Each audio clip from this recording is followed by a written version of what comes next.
La religion est aussi utile et bienfaisante dans toute société qu'elle est néfaste et maléfique.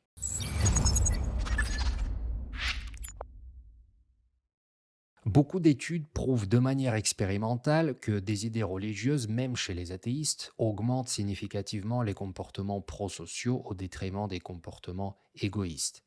On pense toujours à sa gueule, mais on se souvient quand même qu'il faut aussi laisser un peu de place aux autres.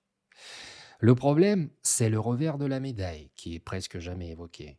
Car d'autres études concluent que si les religieux sont bien plus susceptibles de coopérer avec les membres de leur propre groupe, autant qu'avec des étrangers, c'est-à-dire avec des gens appartenant à d'autres communautés, ces mêmes religieux sont tout aussi susceptibles d'évincer ces étrangers et de les considérer comme indignes de la prosocialité que ces religieux manifestent au sein de leur propre groupe. Fais comme chez toi, mais n'oublie pas que tu es chez moi. Et voici un fait intéressant et difficilement contestable. L'étymologie probable du terme religion relegare, lié fortement relié, signifierait que la religion est là pour relier donc. Le revers de la médaille consiste au fait que, idéologiquement et partant de notre histoire et évolution, on se relie pour aller taper sur la gueule d'autrui. On ne soude jamais aussi bien un groupe qu'en lui désignant l'ennemi commun qu'il faut abattre. Car être capable de différencier les gens de sa communauté des autres est en fait une qualité essentielle à la survie des animaux sociaux que nous sommes. Et en fait, il suffit de comprendre ce concept anthropologique et évolutionniste, simple et terrible à la fois. Aimer les siens, c'est haïr les autres. Et la religion en est un outil bien commode pour transformer les intérêts politiques et économiques en guerre cosmique et métaphysique.